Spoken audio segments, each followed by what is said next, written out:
Hello everyone, कैसे हैं आप सब। एक बार पुनः से कोचिंग क्लासेस पर स्वागत है। उम्मीद करता हूं आप सब अच्छे होंगे, मस्त होंगे, बेहतर होंगे और आप सभी की पढ़ाई बेहतर चल रही होगी। क्लास 12 केमिस्ट्री एनसीईआरटी में चैप्टर नंबर 2 चल रहा है, जिसमें आज हम बात करेंगे फैराडे के विद्युत अपघटन का नियम। बच्चों, प्रथम और द्वितीय नियम दोनों आपको तैयार करना है। दो नंबर में क्वेश्चन पूछा जाता है। देखिए, बोर्ड एग्जाम के लेवल में मैं पढ़ा रहा हूं, तो आप लोग मैं जितना लिखा हूं बच्चों उसको नोट डाउन कर लिया करो। यदि आप लोगों ने अभी तक नोट्स नहीं बनाया, लगता है कि यूजर का नोट्स लेना है, तो भाई कॉन्टेक्ट नंबर है हमारा 96 85 29 91 49। ये मेरा पर्सनल नंबर है बच्चों। नोट्स के लिए मात्र 100 रुपए लगते हैं और प्रॉपर नोट्स आपको दिए जाते हैं। तो जिन बच्चों को नोट्स लेना है तो व्हाट्सएप पे आप लोग कांटेक्ट कर सकते हैं। चलिए शुरू करते हैं। फैराडे ने बताया क्या है, जैसे मान लीजिए आपके पास कोई विद्युत अपघटनी सेल के बारे में 2 मिनट चर्चा कर लेते हैं। इसके पहले हमने आपको पढ़ाया था, जस्ट इसके पहले, इसलिए तो कहता हूं कि प्लेलिस्ट में वीडियो क्रम से आपको मिल जाएंगे। तो आप जब क्रम से तैयारी करते हैं तो मजा भी आता है। विद्युत अपघटनी सेल में होता क्या है बच्चों कि इसमें हम बाहर से विद्युत धारा प्रवाहित करते हैं, फलस्वरूप अपघटन होता है। जो अपना ये विद्युत अपघट होता है, इसमें अपघटन की क्रिया होती है और ये जो आपका विद्युत ऊर्जा होता है वो रासायनिक ऊर्जा में बदल जाता है। ठीक है, इसके फलस्वरूप होता क्या है, जो पदार्थ होते हैं, जैसे मान लीजिए यहां पर सोडियम जो है वो कैथोड पर जाकर के जमा हो रहा है, कैथोड पर जमा होता है। और जब बच्चों हम NaCl में जो क्लोरीन होता है वो एनोड पर जाकर के जमा होता है। थोड़ा सा मैं इसको अपने भाषा में समझाता हूं कि जैसे आप लोगों ने यदि पुराना लेक्चर नहीं देखा है तो फिर दिक्कत हो सकती है। NaCl हमने विद्युत अपघट लिया। NaCl जब टूटता है प्यारे बच्चों तो Na पॉजिटिव बनाता है और Cl नेगेटिव बनाता है, ये तो सबको पता है। ये अपघटन की क्रिया होती है, तभी वो विद्युत अपघटनी सेल कहलाता है। जब हम विद्युत धारा प्रवाहित करते हैं तो अपघटन होता है, और अपघटन होता है इसका मतलब टूटता है बच्चों, तो आयन के रूप में ये बनता है। अब ये आयन, जैसे मैं बात करता हूं कैथोड पर, कैथोड ऋण आवेश है बच्चों, कैथोड पर ऋण आवेश होता है विद्युत अपघटनी सेल पे, तो वहां पे सोडियम जाता है और इलेक्ट्रॉन को ग्रहण करता है, शुद्ध सोडियम में बदल जाता है। तो ये सोडियम जो पदार्थ की मात्रा है वो कैथोड पर जाकर मुक्त हो गई। अच्छा, जो हमारा बच्चों एनोड होता है, क्या होता है, एनोड जो होता है वो आपका धनात्मक होता है। तो एनोड पर जो आपका विद्युत अपघट के ऋणात्मक वाला भाग जाएगा। देखो भाई, आप सबको पता है कि विपरीत आयन आपस में आकर्षित होते हैं। तो एनोड पर धन आवेश है और कैथोड पर होता है ऋण आवेश। तो एनोड पर जब धन आवेश है तो क्लोरीन जाता है, और क्लोरीन क्या करता है, इलेक्ट्रॉन को त्याग देता है। इलेक्ट्रॉन को त्याग करके Cl2 बनाता है। तो 2 क्लोरीन, तो 2 का मल्टीप्लाई कर दें, 2 इलेक्ट्रॉन यहां पर निकल जाता है। तो ये जो क्लोरीन कहां पर, एनोड पर मुक्त हुआ, जो सोडियम जो है वो कैथोड पर मुक्त हुआ। तो इन्हीं पदार्थ की मात्राओं को मुक्त होने के लिए कितनी मात्रा मुक्त होती है, इससे संबंधित फैराडे ने एक नियम दिया, जिसे हम विद्युत अपघटन का फैराडे का नियम कहते हैं। तो ये आप लोगों के पास बच्चों विद्युत अपघटनी सेल है। इस पर मैंने डीप में आधे घंटे का लेक्चर कराया है, उम्मीद करता हूं आप लोग देखे होंगे कि विद्युत अपघटनी सेल में क्या करते हैं बच्चों, एक पात्र को चालक लेते हैं जिसमें विद्युत अपघट या जलीय विलयन लेते हैं, विद्युत अपघट का जलीय विलयन। 2 हम यहाँ पर इलेक्ट्रोड लगाते हैं और बाह्य विद्युत परिपथ से, मतलब कोई बैटरी या सेल के माध्यम से इसमें धारा प्रवाहित करते हैं। फलस्वरूप अपघटन की क्रिया होती है और अपघटन की क्रिया के बाद बच्चों ये NaCl जो है टूटता है। NaCl की जगह आप दूसरा भी विद्युत अपघट ले सकते हो। तो फलस्वरूप मुख्यतः लास्ट में जो है उत्पाद जो है वो कैथोड पर और एनोड पर जाकर के जमा होते हैं। ठीक है, जैसे कापर सल्फेट लोगे तो कापर जाकर जमा होगा, है ना। ऐसा बच्चों, जैसे सोडियम क्लोरीन गैस निकलती है, सोडियम जाकर के कैथोड पर जमा होता है। तो इसके लिए उन्होंने एक नियम दिया और उन्होंने बताया पहले नियम में कि भाई जब किसी विद्युत अपघट में हम धारा प्रवाहित करते हैं तो पदार्थ में जो पदार्थ की जो इलेक्ट्रोड है, इलेक्ट्रोड पर पदार्थ की मात्रा जो उत्पन्न होती है, गैस की जो मात्रा निकलती है वो विद्युत धारा के समानुपाती होती है। जितना ज्यादा धारा प्रवाहित करेंगे उतना ही पदार्थ मुक्त होगा।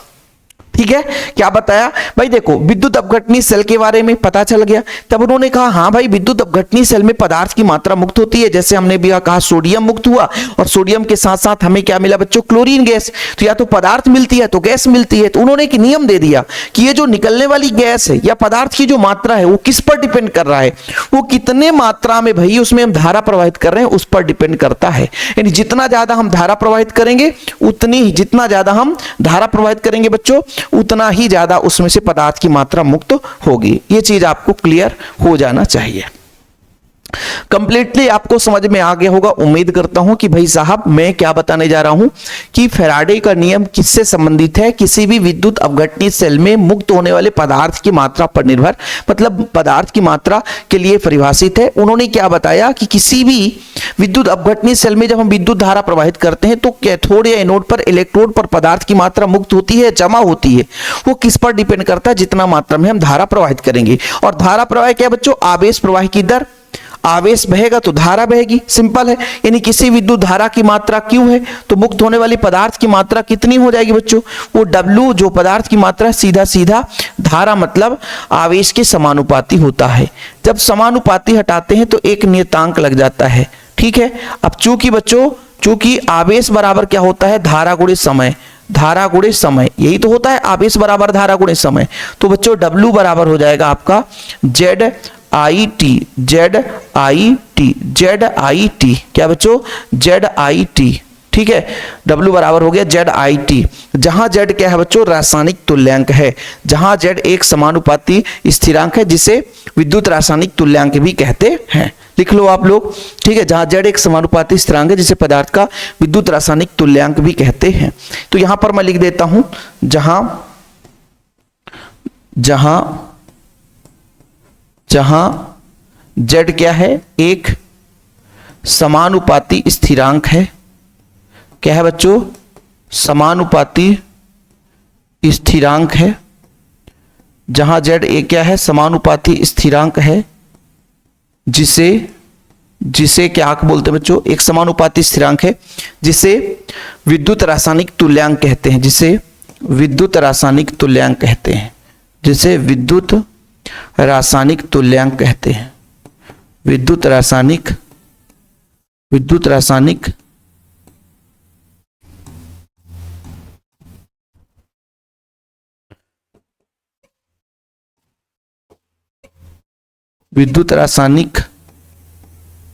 तुल्यांक कहते हैं, ठीक। और इतने में बच्चों आपको 1 नंबर 2 नंबर यदि प्रथम नियम आएगा तो बन जाएगा, लिख लोगे, नंबर मिल जाएगा, ठीक है। बात अलग है कि मान लीजिए यदि यहां पर थोड़ा सा मैं यदि आपको समझाना चाहूं कि Z बराबर कितना आया बच्चों, सॉरी W बराबर कितना आया, जेड आई टी, ठीक है। अब ये बोला गया कि यदि धारा का मान 1 एम्पियर हो, क्या हो, 1 एम्पियर, और T 1 सेकेंड में 1 एम्पियर की धारा बह रही हो, है ना, 1 सेकेंड में 1 एम्पियर की धारा बह रही हो बच्चों, 1 सेकेंड है, ठीक। तो जो पदार्थ की मात्रा मुक्त होगी, जो पदार्थ की मात्रा मुक्त होगी वही रासायनिक तुल्यांक कहलाएगा। क्या कहलाएगा, वही रासायनिक तुल्यांक कहलाएगा। समझ में आया क्या, कि भाई किसी भी पदार्थ की रासायनिक तुल्यांक इलेक्ट्रोड पर मुक्त हुए उस पदार्थ की मात्रा के बराबर होता है जो 1 सेकेंड में 1 एम्पियर की धारा प्रवाहित करने से मिलता है, ठीक है। वो उसका रासायनिक तुल्यांक, विद्युत रासायनिक तुल्यांक। विद्युत रासायनिक तुल्यांक की परिभाषा लिख लो आप लोग, किसी भी इलेक्ट्रोड पर, या आप लिख सकते हो किसी विद्युत अपघटनीय सेल का विद्युत रासायनिक तुल्यांक इलेक्ट्रोड पर मुक्त हुए उस पदार्थ की मात्रा के बराबर होता है जो कि 1 सेकेंड में 1 एम्पियर की धारा बहने से उत्पन्न होता है। खत्म कहानी। हम हिंदी नहीं लिखेंगे इतना लंबा चौड़ा बच्चों, आप लोग लिखो, है ना, कि किसी पदार्थ की विद्युत रासायनिक तुल्यांक, है ना, किसी पदार्थ के उस द्रव्यमान के बराबर होता है जो कि 1 एम्पियर की विद्युत धारा 1 सेकेंड तक प्रवाहित करने से इलेक्ट्रोड पर मुक्त या जमा होता है। चलिए दूसरा नियम देखते हैं बच्चों। दूसरा नियम में बोला गया कि भाई अभी तो हम एक ही सेल की बात कर रहे थे जिसमें 2 इलेक्ट्रोड लगे थे, अब कई सेलों को श्रेणी क्रम में जोड़ दें, कई सेलों को श्रेणी क्रम में जोड़ दें, तो इसके लिए पदार्थ की मात्रा किस पर डिपेंड करता है बच्चों, उन्होंने बताया कि उसके रासायनिक तुल्यांक, यानी भाई उसके तुल्यांक भार के समानुपाती होता है। तुल्यांक भार हम आपको बताएंगे, तुल्यांक भार होता है अणु भार बटे संयोजकता। तुल्यांक भार क्या होता है, अणु भार बटे संयोजकता। जैसे पहले तुल्यांक भार आपको मैं समझा देता हूं, तुल्यांकी भार, तुल्यांकी भार कैसे निकालते हैं। तुल्यांकी भार के लिए आपको समझना है, जैसे बच्चों इसका सूत्र होता है अणु भार, क्या होता है, अणु भार, अणु भार बटे संयोजकता, अणु भार बटे संयोजकता, ठीक है, ओके सर। अब जैसे NaCl की बात करता हूं, NaCl टूटता है तो Na पॉजिटिव बनाता है और Cl निगेटिव। तो यदि मैं इसकी संयोजकता के बारे में बोलूं कि इसकी संयोजकता कितनी हो गई, संयोजकता आप लोग बता दो, तो संयोजकता आप लोग बता सकते हो कि सर यहां पे संयोजकता इसकी 1 होगी। कितनी होगी? 1 होगी। अब इसका आणविक द्रव्यमान निकालोगे तो अणु भार, तो सोडियम का होता है 23 और इसका होता है 35.5। दोनों को जोड़ दोगे संयोजकता 1 आएगा, कुल मिलाकर के 53 नहीं 5 3 8 58.5 इसका आंसर हो जाएगा। ये तुल्यांकी भार है। यानी उसका जो तुल्यांकी भार बच्चों कैसे निकालते हैं? अणु भार बटे संयोजकता। किसी भी पदार्थ के बारे में बात करो, सोडियम की बात करो आप, सोडियम क्लोराइड HCl H2SO4 किसी का भी आप ले सकते हो। ठीक है, फिलहाल यहां तक किसी को दिक्कत तो नहीं है। दूसरे नियम में भाई एक सेल के लिए तो ठीक है, लेकिन कई सेल जब श्रेणी क्रम में, क्योंकि सेलों को जोड़ करके बैटरी बना देते हैं, तो कई सेलों को जब आपस में श्रेणी क्रम में जोड़ दिया जाता है, श्रेणी क्रम में जुड़े विभिन्न विद्युत अपघट के विलयनों में जब विद्युत धारा समान मात्रा प्रवाहित की जाती है, तो इलेक्ट्रोडों पर एकत्रित होने वाले भिन्न भिन्न पदार्थों का जो मात्रा बच्चों उसके रासायनिक तुल्यांकों के समानुपाती होता है। अर्थात रासायनिक तुल्यांक को किससे रिप्रेजेंट करते हैं बच्चों? रासायनिक तुल्यांक को अर्थात W जो है समानुपाती E है। हम जानते हैं समानुपाती हटाते हैं तो एक स्थिरांक लगता है, और W बटा E बराबर यदि कहेंगे बच्चों तो एक स्थिरांक हो जाएगा, एक स्थिरांक हो जाएगा, है ना। ये चीज है। यदि आपने 2 विद्युत अपघट ले रखा है तो बच्चों आप लोग ऐसा लिख सकते हो कि W1 अपान E1 बराबर हो जाएगा W2 अपान E2 हो सकता है। 2 विद्युत अपघट के लिए 2 विद्युत